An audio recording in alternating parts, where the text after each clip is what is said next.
बाबर आजम ने अगर टी20 टीम में वापसी आना है तो उसको इन दो शराइत पर उतरना पड़ेगा। हाँ जी, वो कौन सी शराइत है? वो पहली शराइत ये है कि अपना स्ट्राइक रेट 150 से ऊपर करे, और दूसरी शर्त ये है कि वो विकेट कीपिंग शुरू कर दे। भाई दोनों चीज़ें यम पॉसिबल। जी हाँ, और ये दोनों चीज़ें वैसे तो ये शराइत भी, ये बातें भी, और ये सब जो है वो झूठ है। ये सब बातें कही है यूट्यूबर्स ने। कुछ यूट्यूबर्स ने अपनी फ़ैन फॉलोइंग हासिल करने के लिए बोला है, या पता नहीं किस लिए बोला है। बस उन्होंने अपना शोषा छोड़ दिया और यही जो बातें हैं उनकी वो गर्दिश करने लग गई सोशल मीडिया पर। जबकि माइक हसन ने इसकी तरदीद की और उसने कहा है कि ऐसा मैंने कुछ भी नहीं कहा है, ये सरासर झूठ है।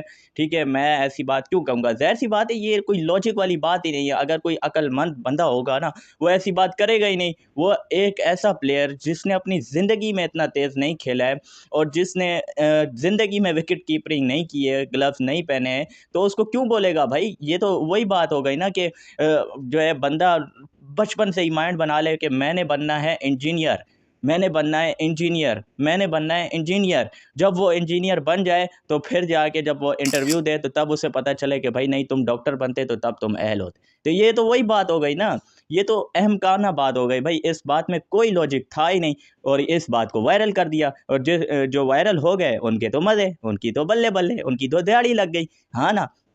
अब माइक हसन ने इस बात की बिल्कुल तरदीद की, और उसने ये कहा, उससे जब सवाल हुए ना, तो उसने ये कहा भाई हमारी टी20 इंटरनेशनल टीम में अगर बाबर आजम वापसी आएगा, जब वो कमबैक करेगा, और मुझे उम्मीद है वो कमबैक करेगा, तो वो ओपनिंग स्लॉट पे खेलेगा, और वो ओपनिंग स्लॉट पे ही रहेगा। वो किसके साथ? या तो फ़खर ज़मान के साथ ओपनिंग करेगा, या तो साइम अयूब के साथ ओपनिंग करेगा।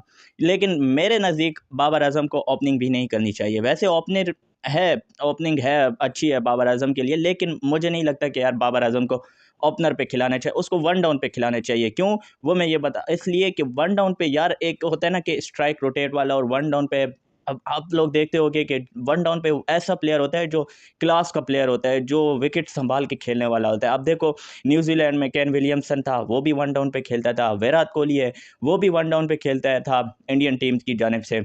तो इस तरह के जो क्लास के प्लेयर होते हैं वो वन डाउन पे ही ज़्यादातर अमूमन मैंने देखा है कि वो बैटिंग करते हुए नज़र आते हैं। तो मुझे लगता है कि बाबर आज़म भी वन डाउन की पोज़ीशन पे अच्छा है, वो अच्छा खेल लेगा वन डाउन की पोज़ीशन पे एज़ अ ओपनर की निस्बत। ओपनर भी अच्छा ही है वो वैसे तो, लेकिन ओपनिंग पे मैं अभी मॉडर्न डे के हिसाब से भी देखा जाए तो पावर प्ले में भी तेज़ खेलना होता है, तो पावर प्ले यूटिलाइज़ करना होता है, तो उस हिसाब से तो दोनों ओपनर जो होने चाहिए वो हमारे तेज़ खेलने वाले होने चाहिए, जैसे कि फ़खर ज़मान हो गया और साइम अय्यूब हो गया।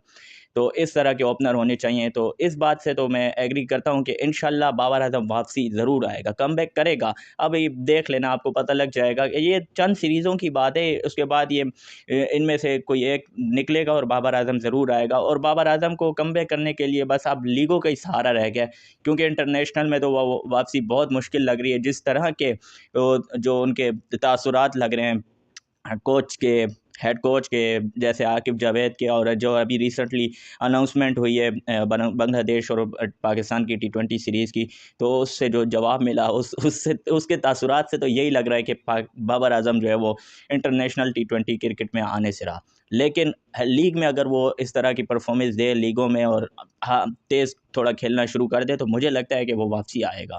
ठीक है, बहरहाल अब तो ये वक्त ही जवाब देगा कि बाबर आजम आएगा या नहीं आएगा। आप लोगों की राय क्या कहती है इस बारे में कि बाबर आजम को कमबैक करना चाहिए या नहीं करना चाहिए? इस बारे में कमेंट बॉक्स में ज़रूर बताना। इस वीडियो में इतना ही, सही लगी हो तो लाइक कर देना, चैनल को सब्सक्राइब करके साथ ही नोटिफिकेशन को ऑन करके बेल आइकन को भी प्रेस करते जाना।